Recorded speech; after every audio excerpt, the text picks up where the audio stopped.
كثيرا طيبا مباركا فيه والصلاة والسلام على رسول الله وعلى آله وصحبه أجمعين. السلام عليكم ورحمة الله.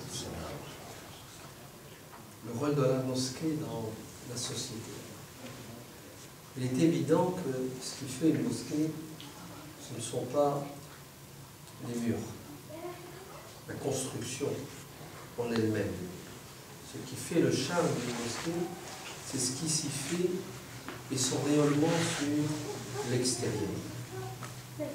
Pourquoi? Ne sont-ce pas les murs uniquement qui font le charme de la mosquée? Parce que il se peut qu'une mosquée soit considérée comme étant une mosquée ennemie de Dieu. À l'origine, la mosquée, c'est la maison de Dieu. Elle est là pour que les gens puissent se recueillir dans la mosquée, se soumettre à travers la prière et d'autres actes rituels, mais une mosquée, c'est-à-dire un édifice qui porte le titre de mosquée, dans lequel effectivement des gens peuvent prier, cette mosquée peut être considérée comme une mosquée ennemie de Dieu parce que elle n'a pas été construite et elle n'est pas gérée par des personnes qui cherchent à plaire à Dieu. Bien au contraire, ces personnes vont utiliser cette mosquée pour combattre la religion. C'est-à-dire, ils vont utiliser la religion pour détruire la religion. Ça se fait, ça existe. Oui, c'est pas l'apparence qui compte, c'est l'intérieur. Abu Huraïra dit que le prophète sallallahu alayhi wa sallam dit Dieu ne tiendra pas compte uniquement de votre aspect extérieur, vos vêtements, votre physique, mais il tient compte avant tout de l'intérieur, votre cœur, c'est-à-dire votre intention. Tu peux très bien faire la prière en apparence et t'éloigner de Dieu en réalité, si tu ne pries pas pour Dieu. Tu peux très bien jeûner en apparence et t'éloigner de Dieu si tu ne jeûnes pas pour Dieu. La preuve, Abu Huraïra rapporte un hadith où le prophète sallallahu alayhi wa sallam dit les 3 premières personnes qui vont brûler en enfer sont un martyr, un homme généreux et un savant. L'enfer va consumer en premier 3 catégories de personnes. Un martyr, shahid, alim, un savant, ou jawad, karim, quelqu'un de généreux. Ça choque, non? C'est choquant. Avec le feu va commencer par eux. Pourquoi? Dieu va dire aux anges, mettez-les en enfer. Les anges vont réagir. Seigneur, il est mort au champ de bataille pour ta cause. Et Dieu va l'interpeller en lui disant, c'est pas vrai. Tu n'es pas parti combattre pour la religion. Tu es parti combattre pour entrer dans l'histoire, pour que les gens disent de toi que tu es un vaillant chevalier. Tu es quelqu'un de fort et de courageux. Tu ne t'es pas battu pour la vérité. Tu t'es battu pour quelque chose d'autre. Il n'est pas mort fils sabilillah. Il est mort fils sabili autre chose. Et ce qu'il voulait, il l'a eu. C'est-à-dire, il voulait une réputation, il voulait une notoriété, il voulait quelque chose sur terre, et il a eu ce qu'il voulait. S'il avait voulu le paradis, s'il avait voulu Dieu, il aurait eu le paradis. Donc Dieu lui dira, tu as eu ta récompense sur terre, maintenant tu vas en enfer. Donc vous avez vu, en apparence, il est parti combattre pour Dieu. Il est mort au champ de bataille, avec ses frères musulmans, mais il est en enfer. Même chose, le généreux. Il donne à profusion, des milliers d'euros. Mais en vérité, il ne donne pas pour Dieu. Il donne pour entrer dans le livre des Guinness, hein, le record.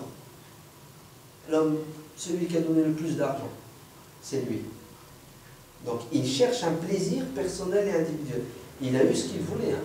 Sur terre, les gens l'ont applaudi, il est dans les livres, il est content, il y a une jouissance, il y a une satisfaction. Tu n'as pas voulu la récompense de Dieu, je ne vois pas pourquoi Dieu te la donnerait. C'est logique, non? Pourquoi tu veux le paradis? Le paradis, tu l'as voulu auprès des gens sur terre, tu l'as eu. Tu voulais les applaudissements, tu les as eus, khlas, yakfik. Tu ne voulais pas le paradis. Il n'y croyait même pas. De même, celui qui prodigue le savoir, il transmet la science. Mais effectivement, il le fait uniquement pour que les gens disent que c'est un savant. Donc vous voyez que ce qui compte, c'est l'intérieur et non pas uniquement l'extérieur. Car si l'extérieur est en apparence correct et l'intérieur est incorrect, l'extérieur ne te sera d'aucune utilité. Au contraire, puisque c'est de l'hypocrisie. Donc cet extérieur va se retourner contre toi, il va te faire du tort. Donc la mosquée, ce qui fait une mosquée, ce ne sont pas les murs, ni les tapis, ni le mihrab, ni al-manara, le minaret. Parce qu'une mosquée peut être considérée comme un lieu satanique, diabolique, ennemi de Dieu. Ouais. La preuve, elle est toute simple. Coran, Surat Tawbah, verset 107. وَالَّذِينَ اتَّخَذُوا مَسْجِدًا ضِرَارًا وَكُفْرًا. Vous vous rendez compte? ضِرَارًا وَكُفْرًا. Pourquoi? وَتَفْرِيقًا بَيْنَ الْمُؤْمِنِينَ وَإِرْصَادًا لِمَنْ حَارَبَ اللَّهَ وَرَسُولَهُ مِنْ قَبْلِ. Regardez, au temps du prophète sallallahu alayhi wa sallam, il y avait des hypocrites à Médine, munafiqun. Et ils venaient à la mosquée du prophète sallallahu alayhi wa sallam. Mais ils étaient mal à l'aise. Parfois, leur chef, Abdullah ibn Ubay ibn Salul, il n'hésitait pas à prendre la parole dans la mosquée pour glorifier le prophète. Et ça, Omar ibn Khattab, il avait la haine, des nerfs. Il sait que c'est un menteur, un hypocrite. Il est en train de passer la pommade. Ouais. Mais le prophète, il gérait la situation en évitant le pire. D'accord? Qu'est-ce qu'ont fait ces hypocrites? Tout doucement, le prophète sallallahu alayhi wa sallam va donner des détails pour les reconnaître. Par exemple, il va dire, les hypocrites n'assisteront pas à deux prières, la prière de l'Aïcha et de Saum. Ils ne viendront pas. C'est ça? Pourquoi? Parce que ils n'ont pas la force, ni le courage, ni la foi. Ils viennent se montrer la journée pour dire on est musulmans comme tout le monde. Ils viennent taper l'incruste à la mosquée pour écouter, pour espionner, pour semer la fitna, la zizanie. Ils repartent chez les ennemis de Dieu et du prophète, les Yahoud de Medina, et ils leur donnent des informations. Mais la nuit, arrête quand même. Ils regardent la télé, sur Internet, ils se reposent. D'accord? À la fin, qu'est-ce qu'ils ont fait, les traîtres? Ils ont construit une mosquée dans un quartier de la ville de Médine. Et cette mosquée qu'ils ont construite, l'intention, l'objectif, n'était pas un objectif qui était sain. Ils ont construit une mosquée pour combattre le prophète, pour combattre la religion. Et vous avez vu, ça s'appelle mosquée. Hein? Regardez. Ittakhadou masjidan. Allah l'a appelé mosquée quand même. Il n'a pas donné un autre nom. Il n'a pas dit ils ont construit un bar, une salle des fêtes. Une mosquée. Parce que, effectivement, l'architecture, ce qu'ils ont annoncé en public, l'écriteau, tout était en bonne et due forme, en apparence. Mais après, Dieu va nous décrire cette mosquée. Il va nous dire, attention, cette mosquée, ceux qui la gèrent, ceux qui l'ont construite, ont pour objectif de combattre Dieu, le prophète, de répandre la mécréance, l'effet inverse. Ouais. Donc, sont-ce les murs qui comptent ou ce qui se fait à l'intérieur? C'est exactement. Pourquoi et comment? Les murs tout seuls ne suffisent pas. La preuve, Dieu va ordonner à son prophète sallallahu alayhi wa sallam de détruire cette mosquée. Le premier qui a détruit une mosquée sur terre, vous savez c'est qui?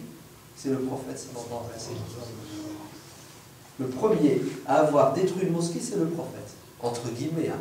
C'est une fausse mosquée, une pseudo-mosquée. Le prophète ne va pas détruire une vraie mosquée.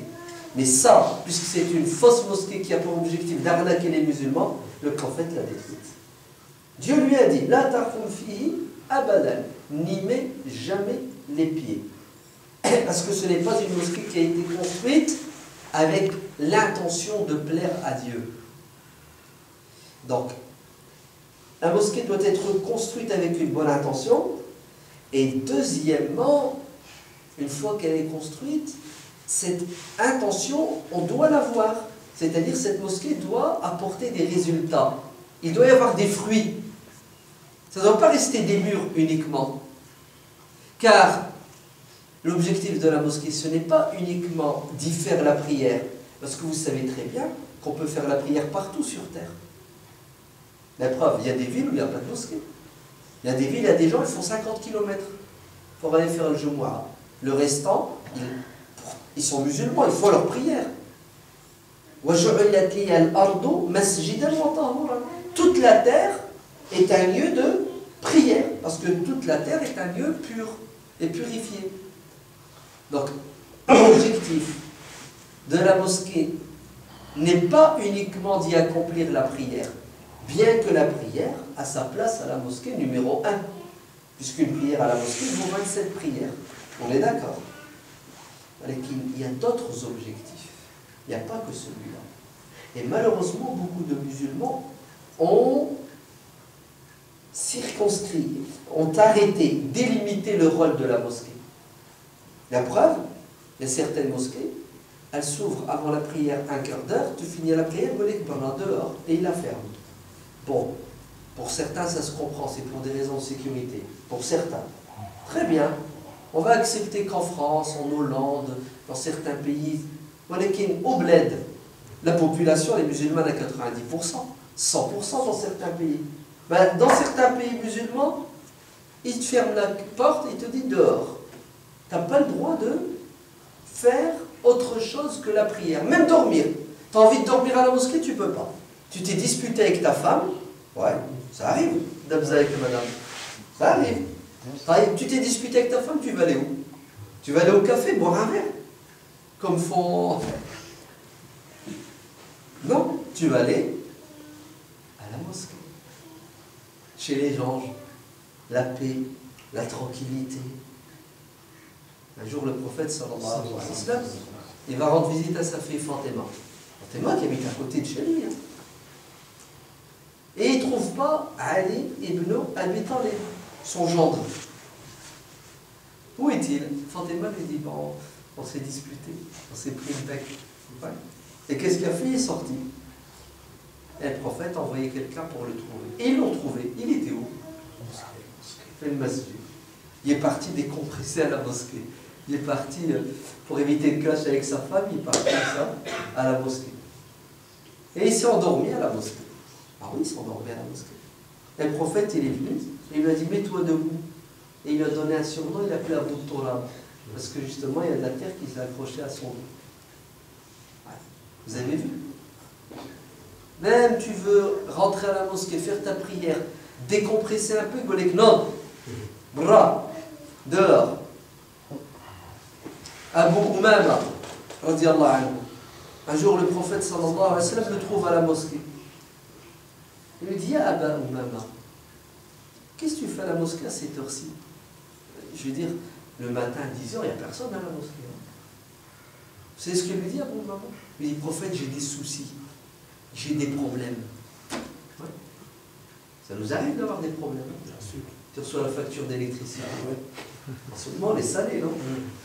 Oh, l'électricité, GDF, EDF, le gaz. Donc, parfois, tu pètes les plombs. Abu Umama, il a des problèmes, il a des soucis. Vous savez, c'était quoi son problème? Des dettes. Ah. Il est parti où pour décompresser à la mosquée. Le prophète, il a trouvé à la mosquée à une heure où, normalement, les gens ne viennent pas à la mosquée parce qu'ils sont occupés. Mais qu'est-ce que tu fais à la mosquée? Il dit, prophète, je suis submergé par les problèmes des dettes. Jusqu'ici. Et là, le prophète, sallallahu alayhi wa sallam, veut dire, Ya Aba Umama, si tu veux une solution à ton problème, tu dis 3 fois le matin et 3 fois le soir, Allahumma inni a'udhu bika min al-hammi wal-hazan, وأعوذ بك من العجز والكسل وأعوذ بك من الجبن والبخل. Heureusement qu'il y avait la mosquée. S'il n'y avait pas la mosquée où le prophète l'a trouvé, l'a rencontré, il n'aurait pas eu ces 3 médicaments, cette belle parole. Abdullah ibn Omar, radiallahu anhu, vous savez ce qu'il dit? Il dit, nous étions des adolescents. c'est-à-dire des jeunes hommes, 14 ans, 15 ans, 13 ans, 16 ans. Et à l'époque du prophète sallallahu alayhi wa sallam, on dormait à la mosquée. C'est des jeunes. Et ils dormaient à la mosquée, de temps en temps. Si tu dis ferme la porte pour nos jeunes le samedi soir, s'ils ne viennent pas à la mosquée, et après l'Aïcha, ils s'assoient, ils discutent entre eux, ils font un thé, ils parlent, ils rigolent un peu, ils dorment à la mosquée, au moins une fois par semaine. Ils vont aller où le samedi soir? Ils vont aller où? Ils vont aller de l'autre côté de la frontière, c'est ça, hein? Dans les boîtes de nuit qu'il y a là-bas. C'est ça ou c'est pas ça? Donc, les sahaba, les jeunes sahaba, ils venaient à la mosquée, ils dormaient à la mosquée. Hein. Ah oui, hein. Et bien sûr, s'ils dorment à la mosquée, on la salaire un petit peu quand même. Ouais. S'ils mangent, ils boivent. Voilà, que le prophète, il laisse faire. Parce qu'il vaut mieux qu'il soit à la mosquée qu'ailleurs, qu'à l'extérieur. Ouais. Donc vous voyez que la mosquée, elle doit être ouverte. Pourquoi? Pour accueillir les gens. Les hommes et les femmes. Les petits et les grands. Ceux qui font la prière et ceux qui ne la font pas. Celles qui portent un voile et celles qui ne portent pas un voile. Et les musulmans et les non-musulmans. C'est la maison de Dieu. Tout le monde a le code. Tout le monde doit avoir le code d'entrer à la mosquée. Personne ne doit interdire à quelqu'un d'entrer à la mosquée. Vous entendez? Parce que ce n'est pas sa maison. Bon, sauf si c'est quelqu'un qui est venu la détruire. On ne le laisse pas entrer. Un malade qui va faire des problèmes. Mais quelqu'un qui est venu, qui vient à la mosquée pour rechercher Dieu, tu n'as pas le droit de le rejeter. Parce que ce n'est pas ta maison. Obéis ton droit. C'est la maison de Dieu. Chez toi, tu fais rentrer qui tu veux et tu mets dehors qui tu veux. Donc l'objectif de la mosquée numéro 1, c'est quoi? C'est d'accueillir les créatures de Dieu dans la maison de Dieu. Pour qu'ils fassent la prière et d'autres choses dont on va parler. Le prophète sallallahu alayhi wa sallam a dit, le meilleur des endroits sur terre, c'est la maison de Dieu, la mosquée. Et le pire des endroits sur terre, c'est quoi? C'est Carrefour.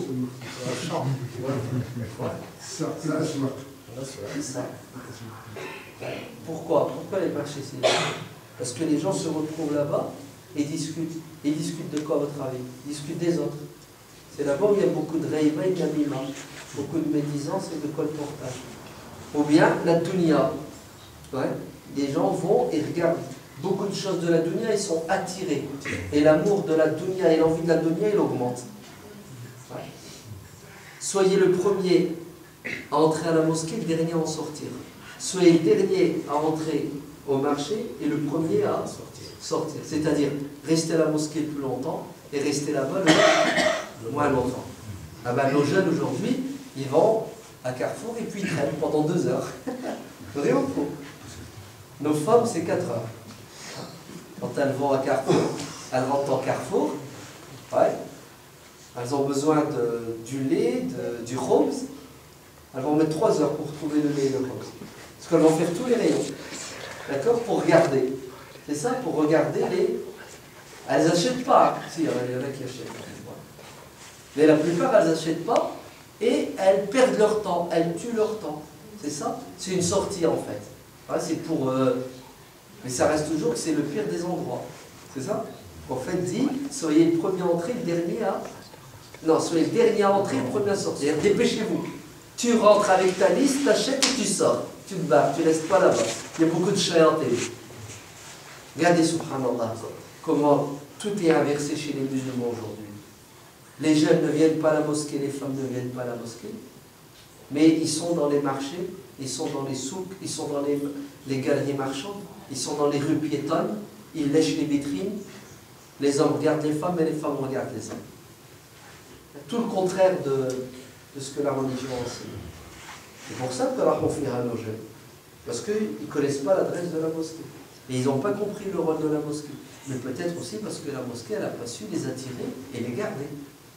D'accord? La mosquée n'a pas su attirer les jeunes et les retenir à l'intérieur. Très bien. Donc, ce qui importe, ce ne sont pas les murs uniquement, mais surtout ce qui fait à l'intérieur des lieux. On est d'accord? Deuxièmement, la mosquée doit être ouverte. L'objectif, c'est qu'elle s'ouvre pour que les gens entrent et on doit tout faire pour attirer le maximum de personnes. Oui ou non? وَمَنْ أَحْسَنُ قَوْلًا مِمَّنْ دَعَا إِلَى اللَّهِ. Le meilleur, c'est celui qui appelle les gens à venir vers Dieu, à venir à la mosquée de Dieu. Donc, on doit tout faire pour attirer les gens à la mosquée. Ouais. Tout le monde, hein? Les petits, les grands, les moyens, etc., etc. Et c'est exactement ce que faisait le prophète, sallallahu alayhi wa sallam. Le prophète, il a ouvert la mosquée à tout le monde. Au début, il l'avait même ouverte aux animaux. Les chiens entraient à la mosquée au début. Les chiens, le kilab, entraient à la mosquée. Après, ça a été interdit. Mais au début, les chiens circulaient dans la mosquée. Après, stop. Allez, fini pour les chiens, interdit aux chiens, mais entrée ouverte à qui? À tout le monde. Ah, il y a bismillah. Elle est ouverte aux hommes, c'est évident. Elle est ouverte même aux handicapés, la mosquée. Il faut l'ouvrir aux personnes handicapées. Il y a un homme qui est venu voir le prophète, alayhi salatu wassalam, dit, Rasulullah, je suis aveugle. Et pour venir à la mosquée, c'est assez loin et en plus il y a un petit fleuve. Tu peux pas, s'il te plaît, m'arranger la chose pour que je ne vienne pas à la mosquée, je reste à la maison, tu viens, tu pries dans un coin de la maison et j'en suis. Au fait, il lui a dit oui. Et après, il l'a interpellé, il lui a dit, est-ce que tu entends l'appel à la prière? Il lui a dit oui. Il lui a dit, tu es obligé de venir à la mosquée, tu ne peux pas rester chez toi.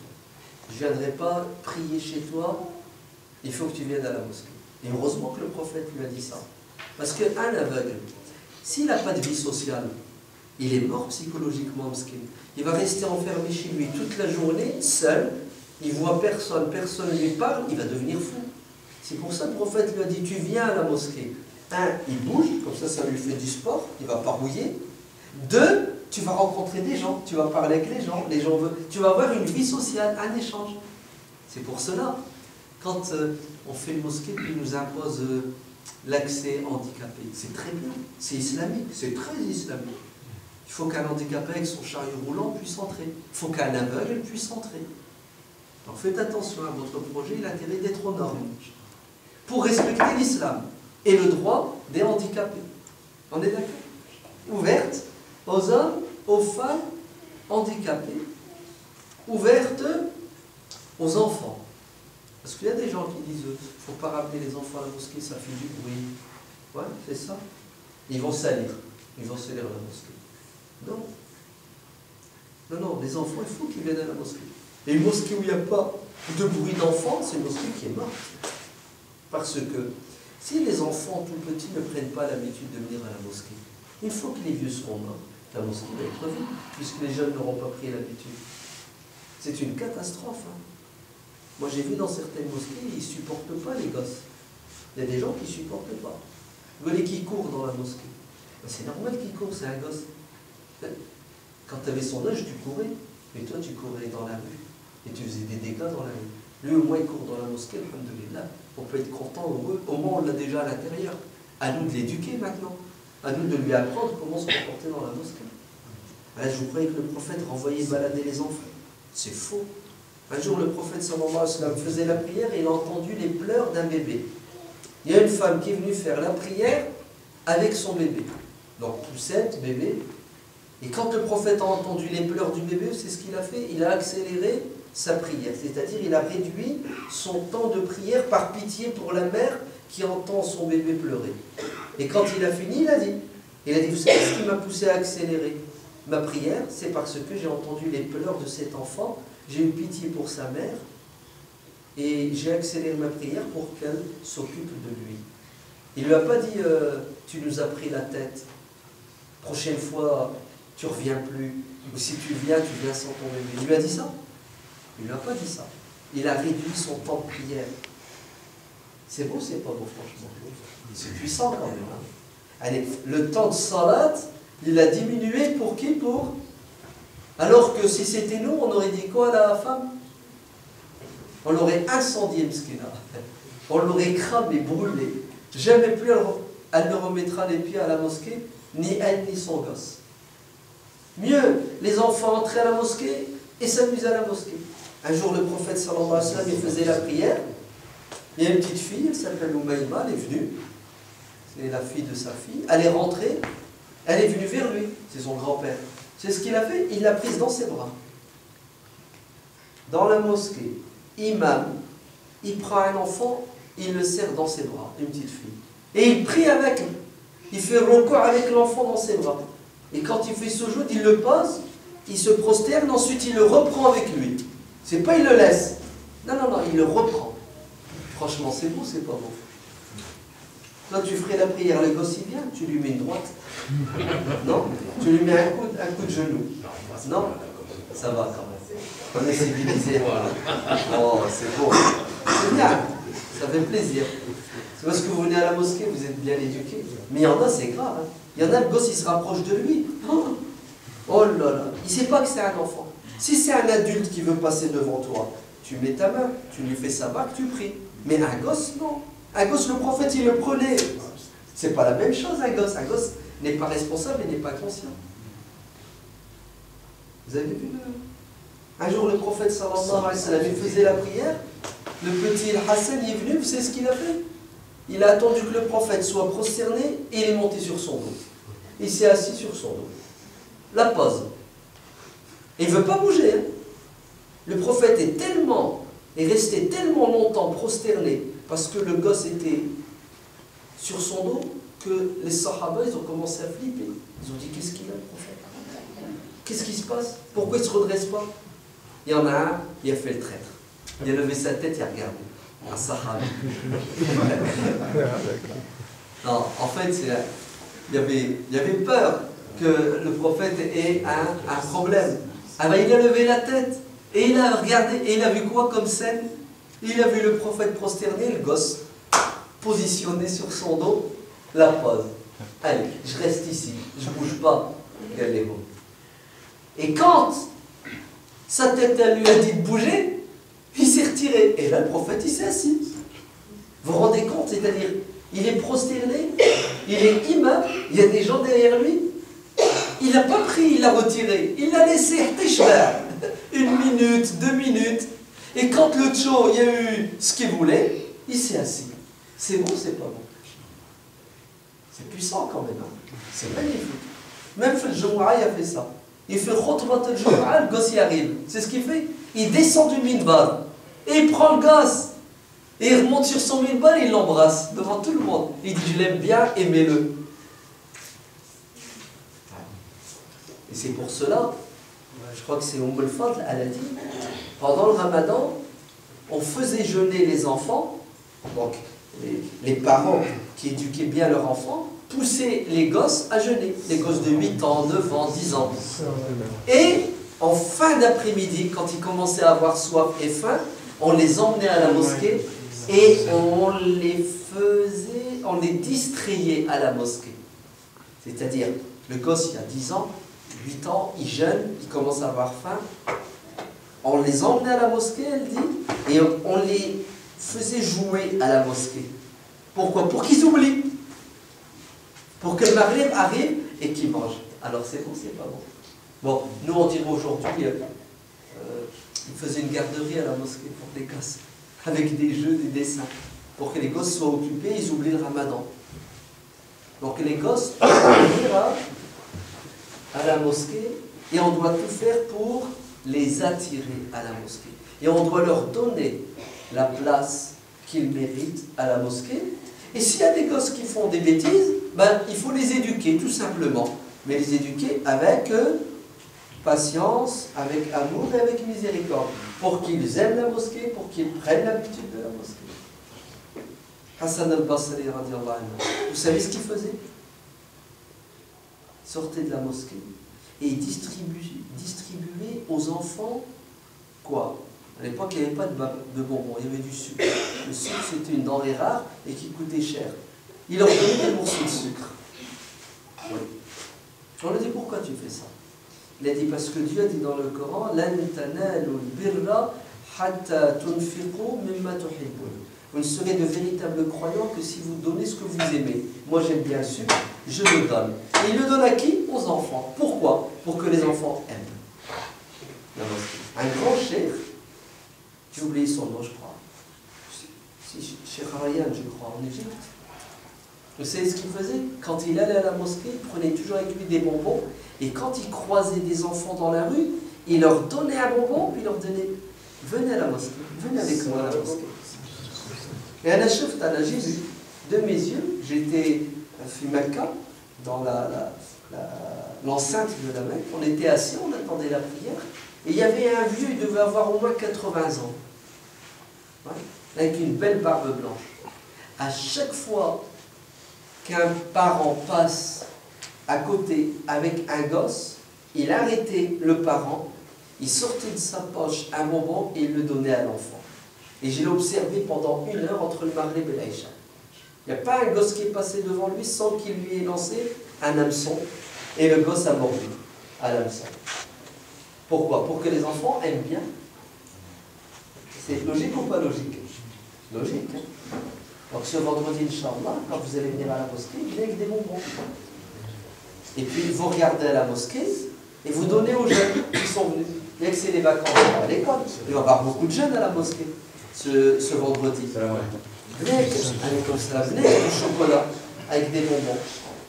Et dès que la prière est finie, vous mettez là-bas, et quand il y en a un qui veut sortir, vous le mettez dans la main. Aux jeunes et aux vieux. Même les vieux, ils aiment bien le chocolat, non? Les jeunes, ils vont dire, ah, à la mosquée, ils fêtent Pâques. Ils fêtent Pâques, parce qu'il a dit Pâques. Ah, il fait un chocolat. C'est vendredi aussi. Nous, c'est vendredi, puis ça sera le vendredi d'après, et le vendredi d'après, et tous les vendredis, on va le faire. Ouais. Pâques. Ah ouais, lundi de Pâques. Ouais. Il distribue des œufs, le chocolat. Ouais. Alors, on va dire,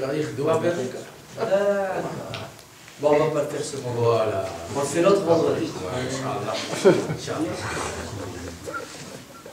Vous voyez, ce qui compte, c'est de faire. Donc, la mosquée doit être ouverte aux personnes, à toutes les personnes. On a dit les grands, on a dit les personnes handicapées, on a dit les enfants. Elle doit être ouverte aux femmes, la mosquée. D'accord? Parce que c'est une mosquée, quoi. Il y a beaucoup de musulmans qui pensent et qui croient que la mosquée c'est pour les hommes, c'est pas pour les femmes. Et ça, c'est une erreur. Une erreur qui nous a coûté cher à nous musulmans, qui nous coûte encore cher maintenant. Puisque pendant quelques siècles, des centaines d'années, dans le monde musulman, la plupart des mosquées, les femmes n'y allaient pas. Résultat, elles ne connaissaient pas la religion. Vous voulez qu'elles l'apprennent où, la religion, les femmes? À la maison. À la maison, ça n'apprennent pas la religion. C'est faux, c'est pas vrai. Il y a 100 ans, il y a 200 ans, il y a 500 ans, les femmes ne savaient ni lire, ni écrire, et elles ne faisaient pas la prière pour la plupart. Il y a beaucoup, et celles qui faisaient la prière, elles faisaient n'importe comment. Elles ne connaissaient pas les règles.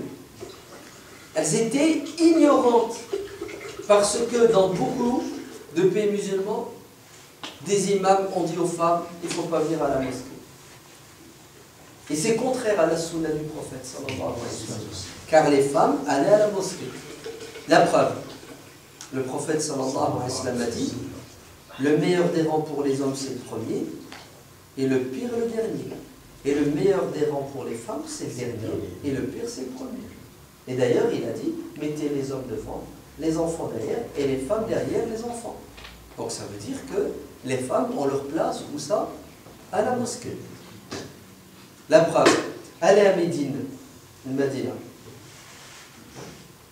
à la mosquée du prophète sallallahu alayhi wa sallam. Vous allez voir la porte de Jibril, Bab Jibril. Vous allez voir Bab al-Baqia, la porte de al-Baqia. Puis à un moment donné, vous allez voir Bab al-Nisa, la porte des femmes. Elle existe encore.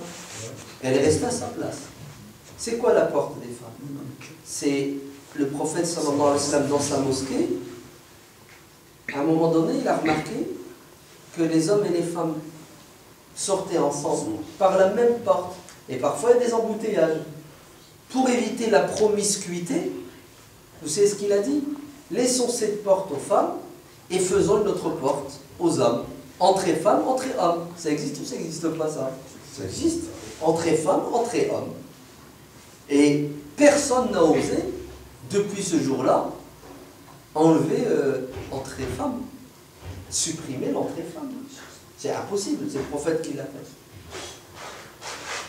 La preuve, le prophète sallallahu alayhi wa sallam a dit: n'interdisez pas aux servantes de Dieu la maison de Dieu. La tamna'u ima Allah masajid Allah. N'interdisez pas aux femmes la mosquée. Parce qu'il y a des gens qui vont dire non, non, la femme, elle doit rester à la maison. Il ne faut pas qu'elle sorte. Elle sort 3 fois dans sa vie. La première fois du ventre de sa mère, la deuxième fois de la maison de son père vers la maison de son mari, et la troisième fois de la maison de son mari vers le cercueil, vers le cimetière, la tombe. 3 fois c'est bon. Ouais. Il y en a qui pensent comme ça. Mais en vérité aujourd'hui, les gens ne pensent pas comme ça. Puisqu'aujourd'hui les musulmanes, elles vont partout. Elles vont à l'école, elles vont à la fac, elles vont dans les grandes surfaces, elles vont dans les mariages, elles vont à la plage. Elles vont partout, les femmes, aujourd'hui. Sauf la mosquée, elles n'y vont pas. C'est incroyable. Hein? Elles vont dans des endroits haram, elles vont dans des endroits halal. La mosquée, la maison de Dieu, où elle va pratiquer et apprendre sa religion, elle n'y va pas, elle y va rarement, et il y en a même qui lui disent: il ne faut pas que tu viennes. Le cheikh Hamaka a dit: c'est pas de la folie. C'est grave maintenant, vous ne trouvez pas que c'est grave?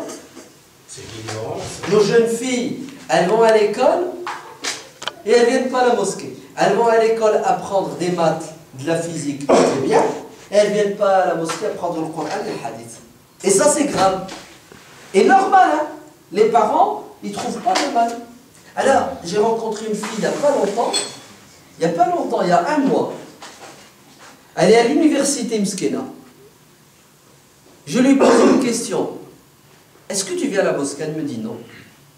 Je lui dis pourquoi? Elle me dit: j'ai jamais été à la mosquée. Elle a 21 ans, elle n'a jamais mis les pieds dans une mosquée. 21 ans, jamais. Résultat, elle ne connaît même pas Ayatul Kursi. Je lui ai dit: récite Ayatul Kursi, elle ne connaît pas. Elle connaît le Fatiha tordu et Qul Wallahu Ahad pire. Regardez, elle va partout. Maternelle, primaire, collège, lycée, la fac et la mosquée pour apprendre sa religion, on n'y va pas. C'est pour ça un jour, Abdullah ibn Omar, il a un fils qui s'appelle Bilal. Bilal, il a dit à sa femme: je ne veux pas que tu ailles à la mosquée. Elle lui a dit: tu n'as pas le droit de m'interdire d'aller à la mosquée. Je veux aller à la mosquée, j'ai envie d'aller à la mosquée, j'aime bien aller à la mosquée, je profite quand je vais à la mosquée, j'apprends, je me recueille, je me repose, je rencontre des femmes, on parle, on discute, j'ai besoin de la mosquée, j'étouffe chez moi, bon sang. C'est ce qu'il lui a dit. Il a dit: tu n'iras pas à la mosquée. Elle a dit: très bien, je vais aller me plaindre. Et elle est partie se plaindre chez qui? Son beau-père, c'est-à-dire le père de Bilal. Le père de son mari, qui s'appelle Abdullah ibn Omar ibn al-Khattab. C'est clair? Quand il a écouté sa belle-fille, c'est ce qu'il a fait, il a convoqué son fils, Bilal. Il lui a dit: ta femme, elle m'a dit que tu lui as interdit d'aller à la mosquée. Il lui a dit oui. Il lui a dit: alors mon fils, je vais t'apprendre quelque chose. Mes 2 oreilles ont entendu le prophète sallallahu alayhi wa sallam dire: n'interdisez pas aux femmes d'aller à la mosquée. C'est ce qu'il a dit son fils Bilal. Il lui a dit: moi je ne la laisserai pas aller à la mosquée. Il lui a dit: comment? Je viens te dire que le prophète a dit: n'interdisez pas aux femmes, et toi tu dis que tu lui as interdit. Il a dit: non, moi je ne te laisse pas aller à la mosquée. C'est ce qu'a dit Abdullah. Il a dit: Wallahi, à partir d'aujourd'hui, jamais je ne t'adresserai la parole. Fini. Jusqu'à ce que tu reviennes sur ton avis et ta position. Et il ne lui a plus jamais parlé, jusque sa mort. Qata'a. Comment? Je te dis que le prophète a dit, et toi tu fais le contraire? C'est beau ou c'est pas beau, franchement? C'est puissant quand même. Juste parce qu'il a interdit à quoi? À sa femme d'aller à la mosquée. les femmes doivent aller à la mosquée. C'est une obligation pour nous musulmans aujourd'hui que les femmes aillent à la mosquée. Vous allez me dire, ouais, mais la prière de la femme à la maison est meilleure que la prière à la mosquée, c'est ça? Vous l'avez déjà entendu? Ouais. Il y a un hadith dans Abu Daoud qui dit que la prière de la femme dans le coin de sa chambre est meilleure que sa prière dans son salon.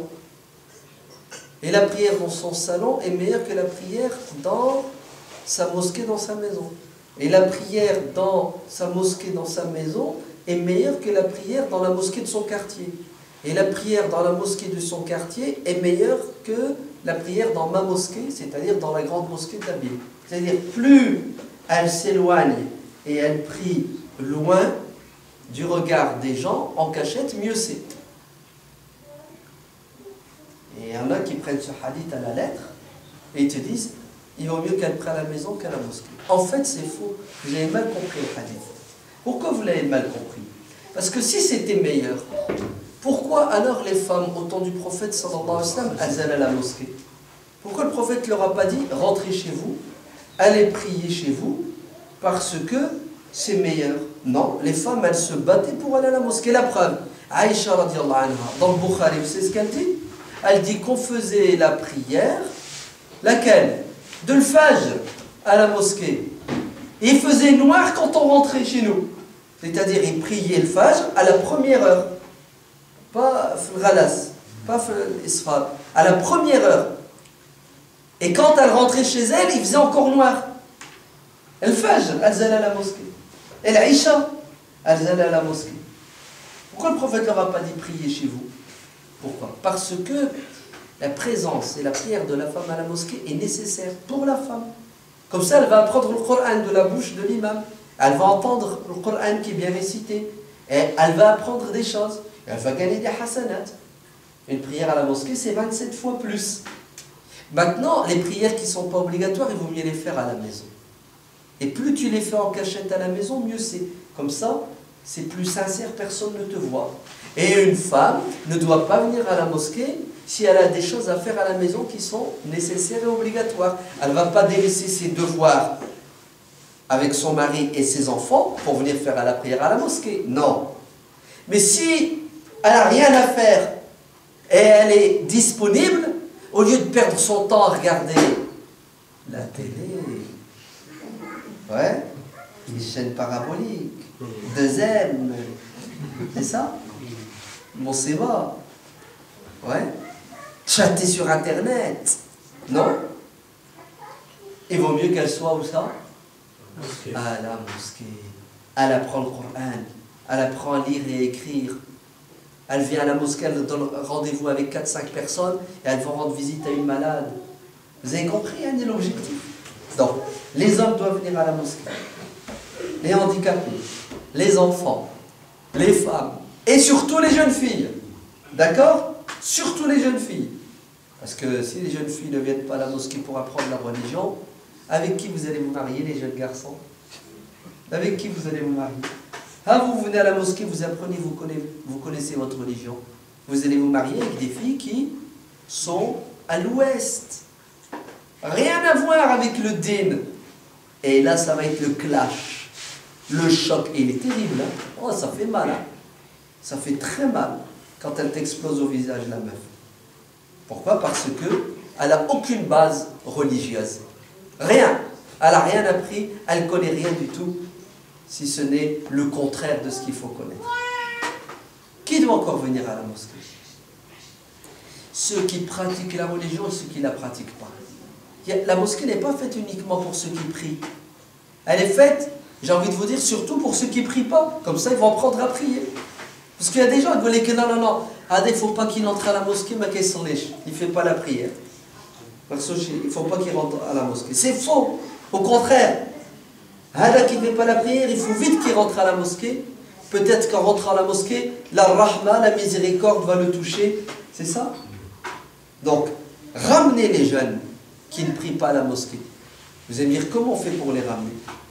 Ben, faites comme le font nos frères du Tablir. Ils sortent, ils vont, ils parlent, ils leur disent venez à la mosquée. Faites-le, c'est très bien ça. créer des activités. Par exemple, tu veux te marier, fais ton mariage à la mosquée. Comme ça, tes invités, ben, ils viennent à la mosquée. Ils sont cuits. Ils sont obligés de venir à la mosquée. L'invitation, c'est à la mosquée. Et voilà. Au lieu d'aller louer une salle à 4 000 €. À la mosquée, ça coûte pas cher, hein, un mariage. Mais ou non? 4 gamelles de viande, le khobz, maximum, tu en as pour 500, 600 € et tu nourris 200 personnes.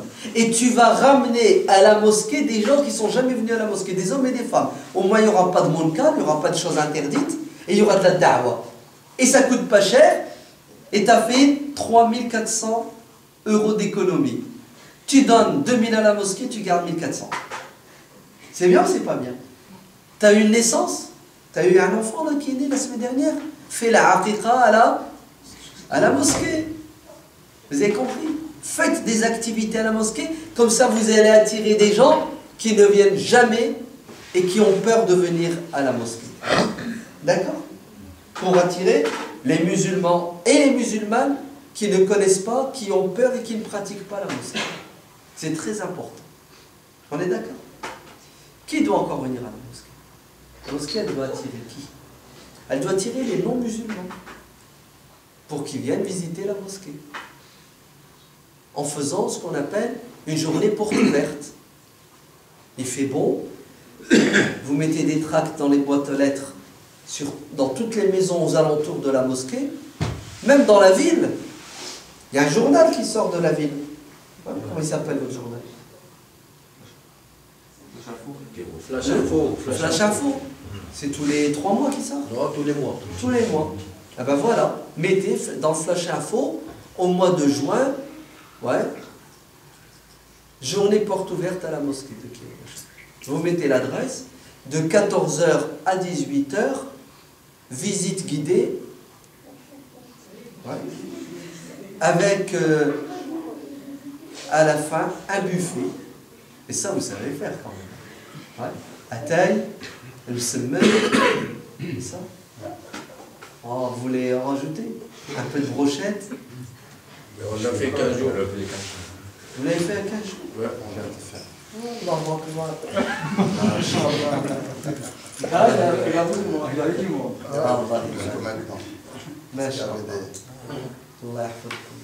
Ça va.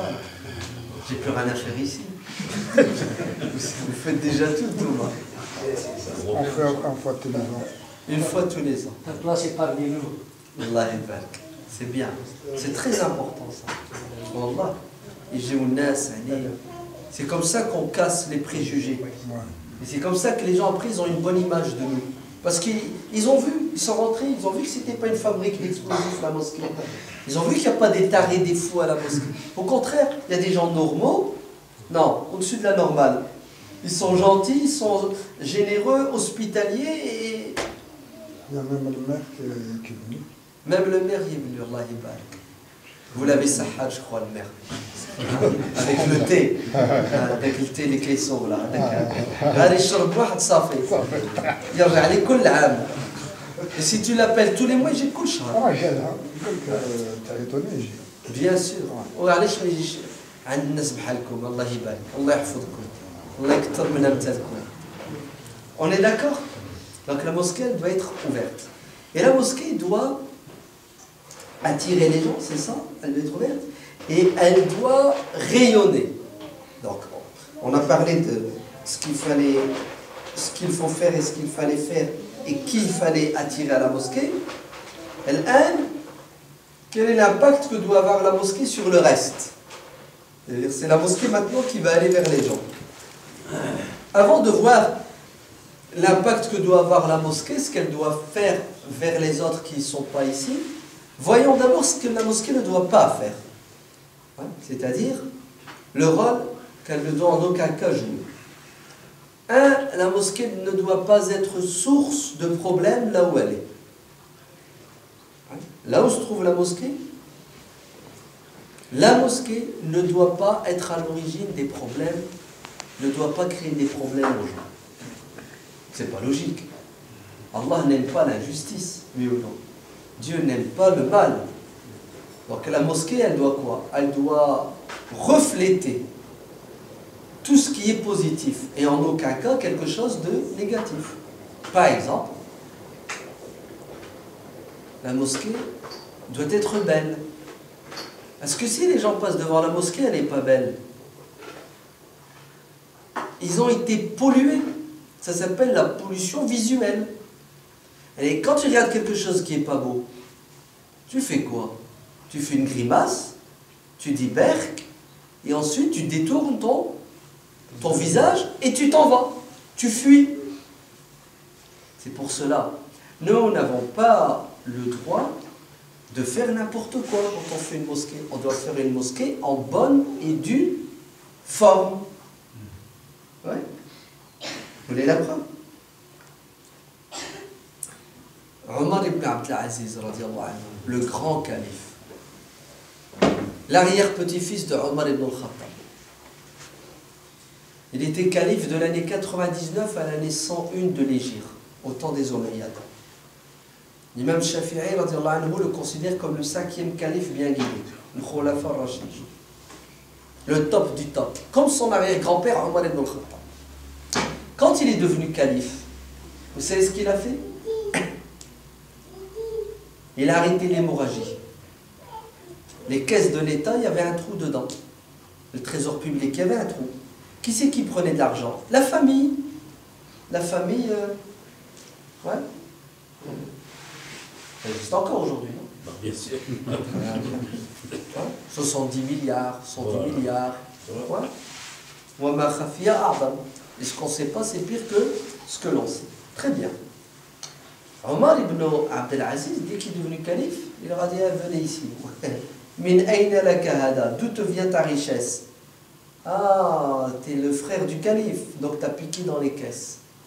Et il a confisqué, il a récupéré l'argent du peuple qui avait été volé, pris injustement par une minorité, les proches de ceux qui sont au pouvoir. Et il y a une chose qu'il a voulu faire parce qu'il a considéré que c'était pas bien. Vous savez c'est quoi cette chose? La grande mosquée de Damas, qui existe encore aujourd'hui, hein. Elle a 1300 ans cette mosquée, s'appelle El Masjidul Amawi, la mosquée omeyyade. La grande mosquée de Damas. À l'époque de Omar ibn Abdel Aziz, elle avait été construite juste avant, elle était très belle. Ils sont allés loin dans la décoration, dans l'ornement, si bien qu'ils ont plaqué la voûte en or. Ils ont mis de l'or.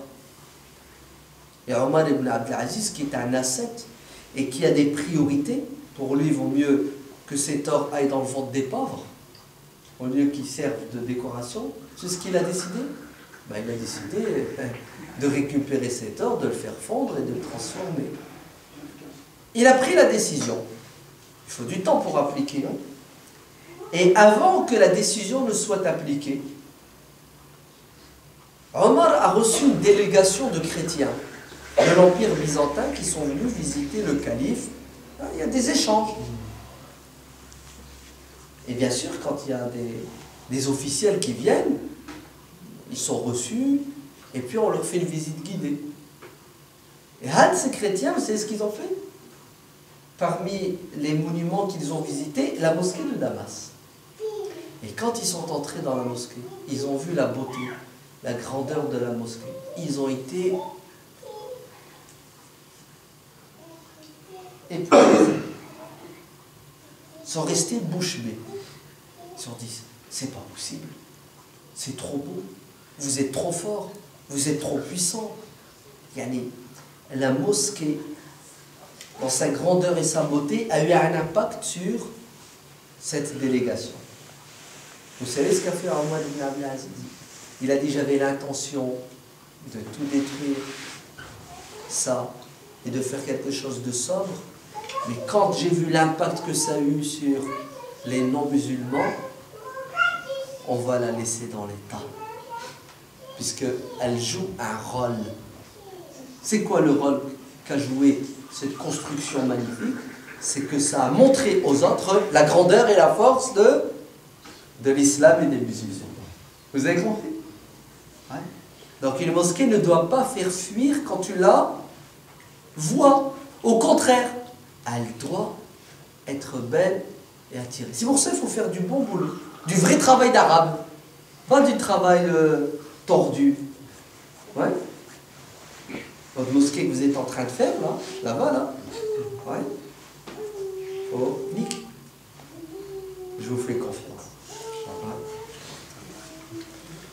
Après, quand tu rentres, tu restes ébahi, ébloui. Tu te dis, machallah, t'es bien dedans, c'est propre, ça sent bon. Ouais. Quand tu regardes, tu es content. Quand tu sens, tu es content. Quand tu entends, tu es content. Tous les sens doivent avoir leur satisfaction dans la mosquée. On est d'accord? Hein? Doit rayonner. Deuxièmement, elle ne doit pas perturber la pollution auditive, le bruit, déranger les gens. Et ça, c'est la spécialité des musulmans de France. Ouais. Ils aiment bien faire du bruit, hein, quand ils sortent de la mosquée.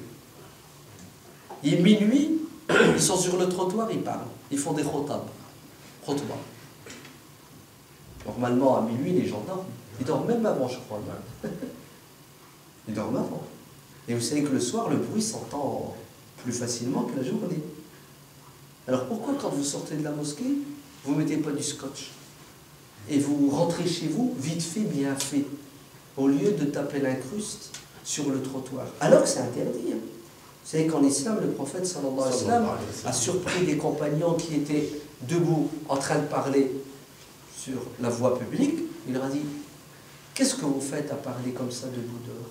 Il dit, prophète, on ne fait pas de mal, on se rencontre, on discute. Il dit, alors, si vous devez le faire, et si vous n'avez pas le choix de rentrer et de parler loin de la vue des gens, alors respectez la rue, respectez la voie publique. Ça ne vous appartient pas, tu n'es pas chez toi dehors, hein. Tu es chez tout le monde. Et quand tu es avec les autres, tu dois tenir compte des sensibilités des autres. Quand vous voyez quelque chose qu'il ne faut pas, vous baissez les yeux. Quand vous voyez quelque chose qui ne va pas, vous réparez. Vous entendez? On n'est pas libre de faire ce que l'on veut quand on sort de la mosquée. On doit tenir compte de l'environnement et le respecter. Que ce soit le stationnement, que ce soit le bruit des voitures ou le bruit des personnes. On est d'accord? Hein? Il ne faut pas que la mosquée soit source de nuisance pour les autres. Sinon, c'est ce que vont faire les gens? À vendre. À vendre. Vous ne trouvez pas que c'est honteux? Quand une mosquée s'installe, les gens se barrent. En somme, ils arrivent, ils débarquent. Normalement, ils devraient être contents. Ah, ils arrivent, super, on va boire du thé tous les vendredis. Normalement, non. Vous avez vu la réputation qu'on a, subhanallah. Elle est terrible quand même. Elle est terrible. Donc, qu'est-ce que doit donc faire la mosquée vis-à-vis de l'extérieur? Elle doit éduquer la communauté. Ouais, comme ça, là. La mosquée doit avoir un objectif, c'est d'éduquer, d'avoir un impact sur la communauté musulmane. Parce que si la mosquée éduque les gens qui la fréquentent, ben ces gens-là, quand ils vont sortir de la mosquée, dans leur quotidien, là où ils sont, ils vont être des éléments positifs. Logique ou pas logique? Et vous savez ce qui va se passer? Les gens vont le remarquer. Ils vont remarquer que parce que tu es un pratiquant, tu es fervent, ouais, ben tu es bien. Ils vont remarquer que l'autre, qui malheureusement ne respecte pas sa religion, il ne respecte pas non plus beaucoup d'êtres humains. Et d'ailleurs, allez, on va parler franchement. Vous êtes bien d'accord? Vous n'avez pas vu que ce soit les vieux ou les jeunes qui viennent à la mosquée? Vous n'avez pas vu qu'ils ont quand même un minimum de adab? Et regardez nos jeunes qui ne fréquentent pas la mosquée, qui n'ont jamais mis les pieds. Regardez. Pourquoi les prisons sont pleines? Les prisons ne sont pas pleines de jeunes qui sortent de la mosquée. Elles sont pleines de jeunes qui ne viennent pas à la mosquée. Elles sont pleines de jeunes qui sortent des cafés, qui sortent des boîtes de nuit, qui sortent des cinémas. Si ces jeunes étaient à la mosquée et recevaient une éducation à la mosquée, la société serait heureuse, tranquille. Oui ou non? Et d'ailleurs, les imams devraient être payés parce qu'ils éduquent les gens, ils forment les gens. L'État devrait payer les imams parce que ce sont des éducateurs qui, quand ils font bien leur travail, font que la délinquance diminue, voire disparaît. Et il y en a qui ont fait des études et qui disent effectivement, dans certaines villes, des mosquées qui sont actives, vous savez ce qui se passe? Il y a moins de problèmes avec les jeunes arabes, les jeunes musulmans, pour parler franchement. D'accord? Donc la mosquée doit avoir un impact sur notre société en éduquant les gens qui la côtoient et qui la fréquentent. L'éducation, c'est fondamental. La mosquée doit être aussi un moteur, c'est-à-dire qui fait bouger les choses. La jeunesse doit venir à la mosquée pour apprendre sa religion, pour faire des cours de soutien, pour se former intellectuellement, des activités sportives. La mosquée, elle doit être vivante. Et qu'est-ce qui va rendre la mosquée vivante de cette manière? Ce sont les jeunes. Parce que nos parents sont fatigués, ils ont déjà fait l'essentiel, ils ont construit la mosquée, et en plus, même s'ils voulaient agir, ils ne peuvent pas, parce qu'ils n'ont pas la même mentalité, la même conception des choses. Alors vous, les jeunes, vous devez fréquenter la mosquée et être actif dans la mosquée. Et vous savez comment vous devez être actif? Vous devez prendre en charge ceux qui sont plus jeunes que vous. Je vais vous donner un exemple tout simple. Vous êtes prêts? C'est tout bête, c'est tout simple. Regardez, on est au mois d'avril, bientôt le mois de mai. Le mois de juin, c'est le mois des examens.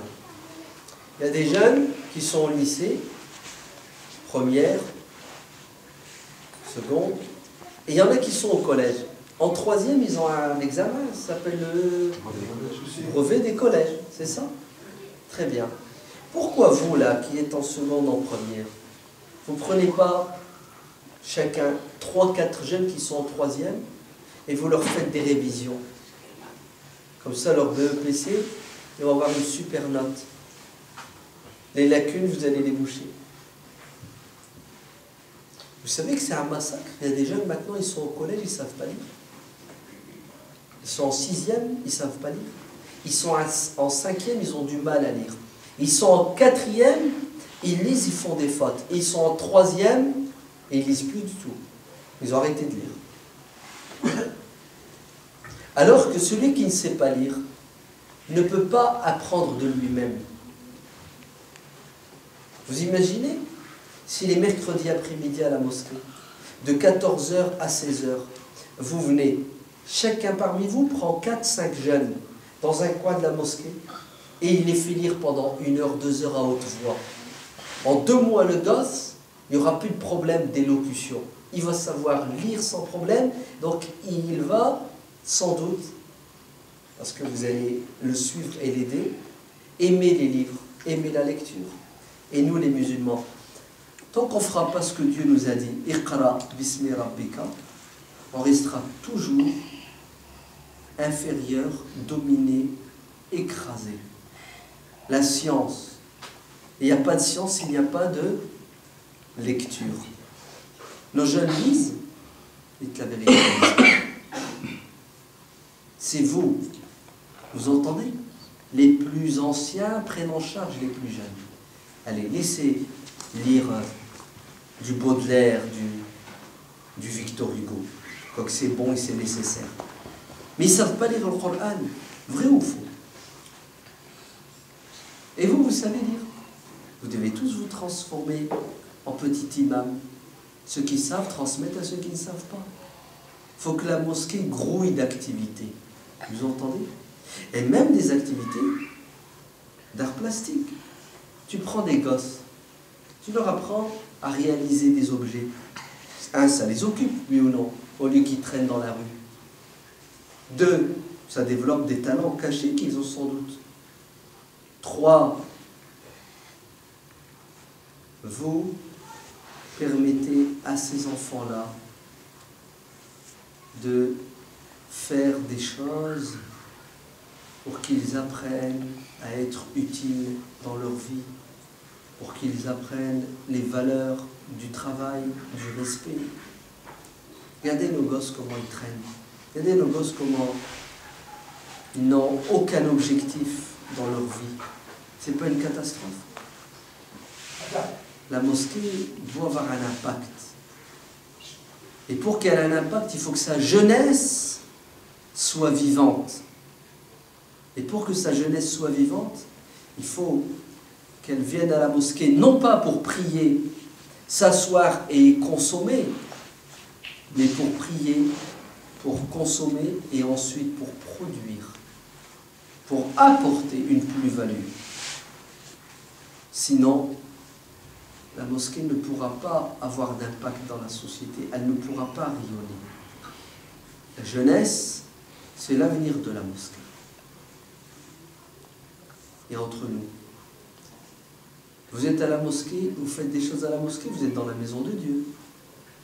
Donc vous êtes l'invité de Dieu. Vous travaillez à la mosquée, vous êtes embauché, et votre patron c'est qui? C'est Dieu. Alors, c'est beau, c'est pas beau franchement. Ton patron c'est Dieu. C'est pas le meilleur des patrons? C'est puissant quand même. Hein? Vous savez qu'est-ce qu'a fait une femme qui s'appelle Sulaym, radiyallahu anha? Dès que le prophète sallallahu alayhi wa sallam est arrivé à Médine, elle a pris son fils qu'elle adorait, qu'elle aimait bien, Anas. Tout jeune, hein?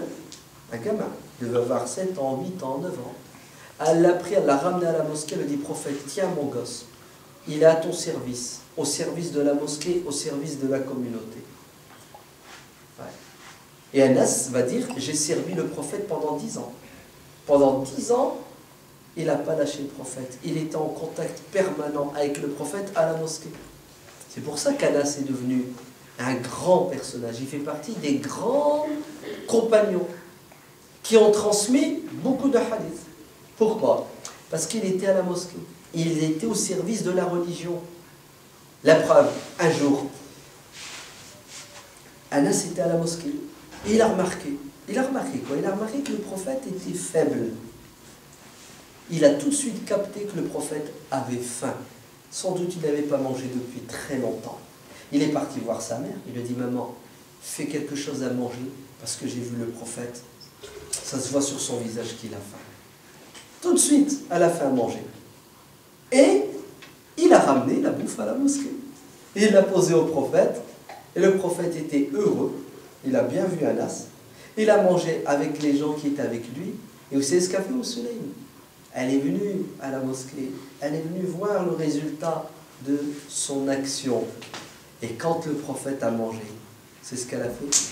Elle a dit, prophète, fais une invocation pour mon petit Anas. Oui, c'est lui qui est venu me dire. Elle veut montrer au prophète à quel point Anas est soucieux de sa santé. Elle veut montrer au prophète à quel point Anas l'aime bien, puisqu'il l'observe, il a faim, il court, il va lui chercher à manger.